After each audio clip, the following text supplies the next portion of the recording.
It is my very first what's for dinner, so love me through it. The angles are different for each one. Let me know which angles work the best. Like I said, I am brand new to all of this, but I'm super excited for today's video because it is 3 family dinners that really were not expensive and my family loved them and they were super duper healthy. So I'm not gonna chat too long. Let's just get into the video and start cooking some food. Okay, you guys, so this first recipe was my favorite. It is a healthier version of lasagna made with ground turkey, turkey sausage, and actually brown rice lasagna noodles. So the first thing you're gonna do is dice up 1 yellow onion, and then you are going to crush your garlic and you're gonna mince up 4 cloves of garlic. You don't have to use 4 cloves if you're not a huge garlic lover. I love garlic, so I definitely needed all 4 cloves.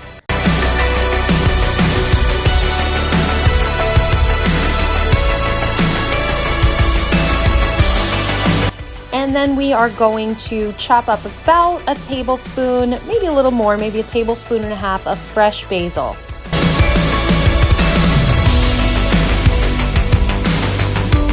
In a Dutch oven or a large pot, you're going to heat up a tablespoon of olive oil and you're going to add your onions, your salt, pepper, and then you are going to add in your garlic.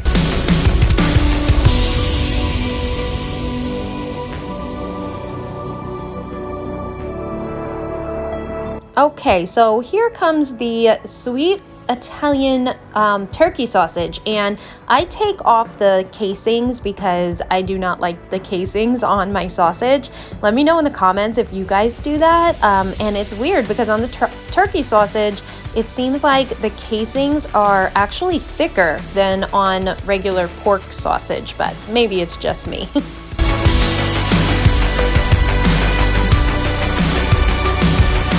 Okay, so to our pot, we are going to add our ground turkey. We are just going to chop that up. And then to that, we are going to add our turkey sausage. And this is going to become the tomato sauce. So we're gonna put in a tablespoon of Italian seasoning, a tablespoon of garlic powder,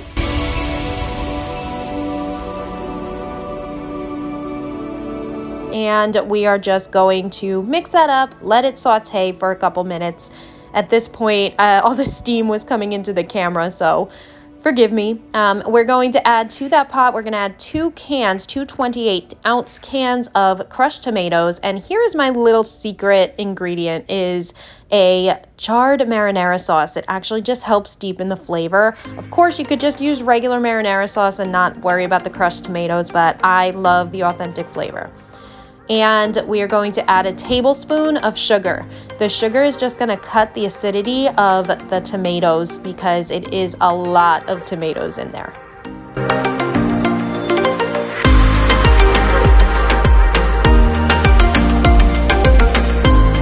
And of course, I forgot to add my basil, so I'm just doing that here really quick.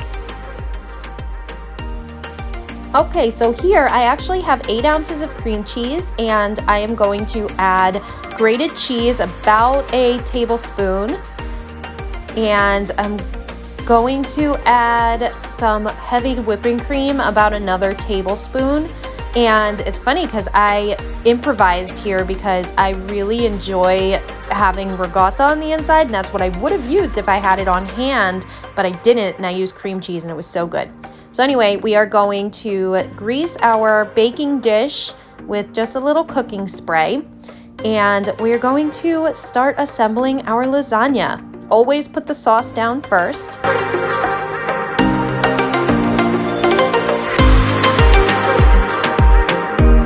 And then here are those brown rice noodles I was telling you about. They are so good, and you could boil them, but there was no reason for it. So I did put over my cream cheese mixture, and now I am putting the mozzarella cheese on top. and doing another layer of the tomato sauce, and I am going to repeat this 2 times.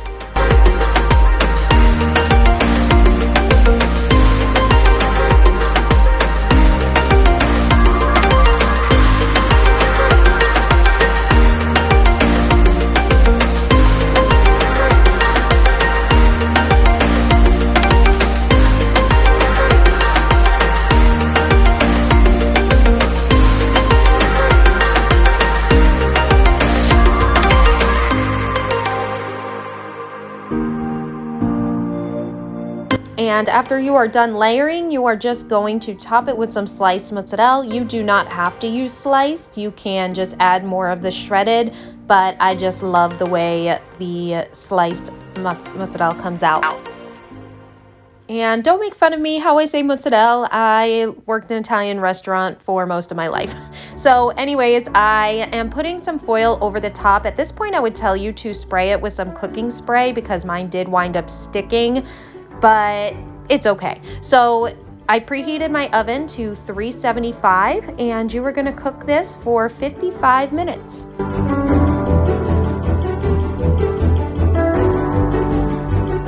Okay, so I have been cooking it for 55 minutes and here is what I was talking about the cheese sticking to the top, but it still came out amazing. Plenty of cheese still because of the layers of cheese in between.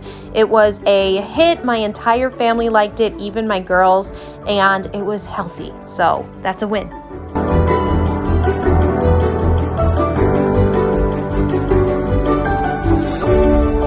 So this next recipe was actually super delicious. It is a healthy spinach artichoke pasta. And I got this new butter that the recipe called for, and I actually love it. It literally tastes just like butter. It is made with almond oil by Country Crock, and it is plant-based and so good. So you've got canned artichokes, cannellini beans, spinach, whole wheat penne pasta. My little one says hi. So we are going to just boil some water and add oil and some salt, and we are just going to use 8 ounces of whole wheat pasta. Here we have 1 can of cannellini beans. We're going to add it to my magic bullet. This is actually going to create the sauce, and it was amazing. Next time I would probably use a little more chicken stock because it wasn't as saucy as I wanted it, but the recipe called for a 1/4 cup of chicken broth and 1 tablespoon of minced garlic.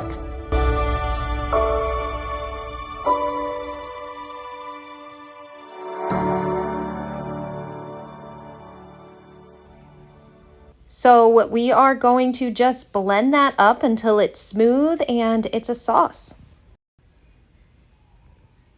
Okay, so here you will see that it is saucy, but I would definitely add a little bit more chicken stock next time I make it.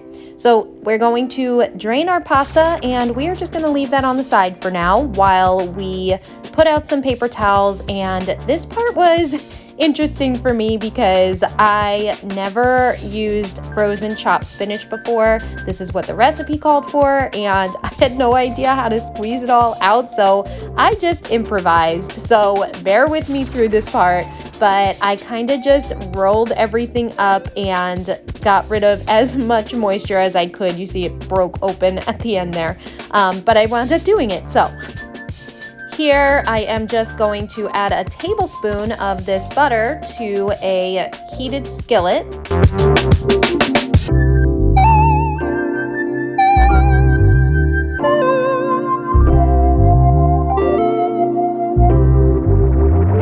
After that is melted, I am going to add my 1 can of quartered artichoke hearts, and I am going to brown them for about 4 to 5 minutes until they're lightly browned.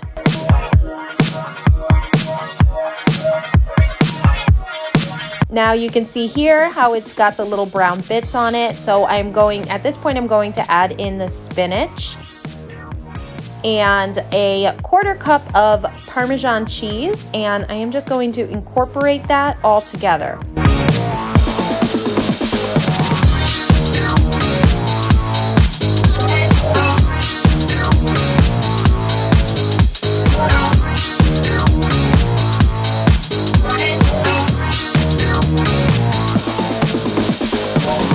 So after sauteing that for about a minute, I am going to add in the sauce mixture and a 3/4 of a cup of mozzarella cheese.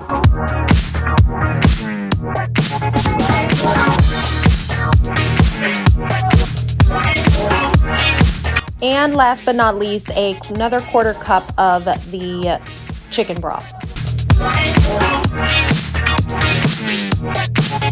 So you are going to mix that together pretty well. You see here it was getting a little dry and I haven't added the noodles yet. I'm about to add the noodles, and after I add them, I realized that the sauce is not saucy enough for my liking. So I decided I was going to add a couple tablespoons of heavy cream to get it saucier for me. The cool thing about this recipe is that you can do whatever you want to it. You can tweak it, you can add things, you can take things out, you can change things. It is a delicious recipe. I've never done it like this before, and it came out so good. So if you want to try it, let me know in the comments if you do, because it was delicious. Okay, so for our last recipe, this was actually a Paleo Shepherd's Pie. It looks like a hot mess. Well, at the end you'll see, but it was actually delicious and one of my husband's favorite meals this week. So first thing we're gonna do is we are going to smash some garlic up, and we are going to put that in 2 tablespoons of heated oil. Now, I'll show you what we're gonna do with this in a few minutes. So here I am just peeling up 5 gold potatoes. I would have done more if I knew how much this recipe actually was going to make. So if you are going to make this, I suggest using anywhere between 7 and 8 potatoes.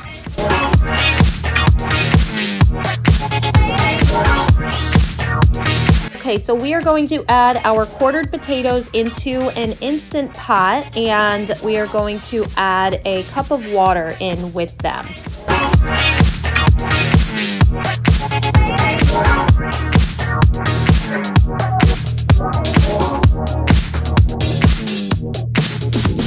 Okay, so we are going to pressure cook our potatoes for 14 minutes.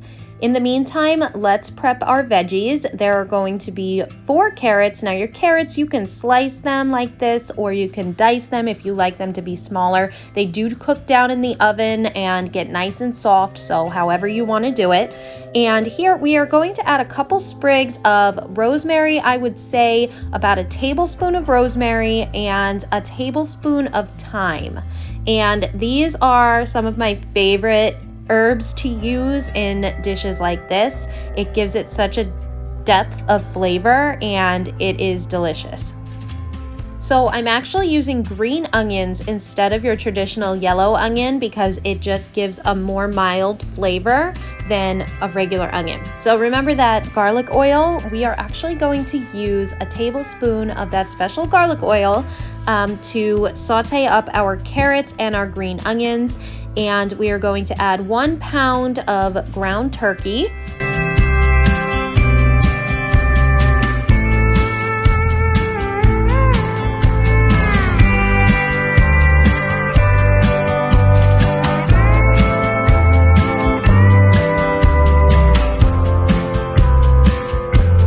And here you will see I added a little bit more oil just because everything was kind of sticking to the pan. So work with the way that you want to. There is no right or wrong way. So here I am actually draining some diced tomatoes. Now, if I could go back and do this again, I probably wouldn't drain them. I would probably keep the juice in them to make it a juicier mixture. So we are going to add our coconut aminos. This is just a substitute for soy sauce that is super healthy. You're going to use 2 tablespoons of that.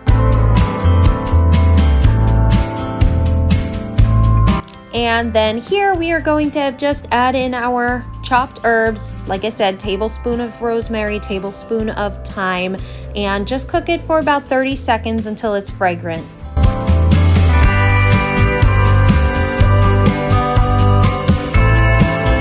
Now this has to be my favorite shortcut, is frozen vegetables. They are so good because they still cook the exact same way and you don't have to worry about using them before an expiration date. So you're gonna add in your green beans and you're going to add in that can of drained diced tomatoes or undrained, whatever you'd like, and your mixture is gonna look like this.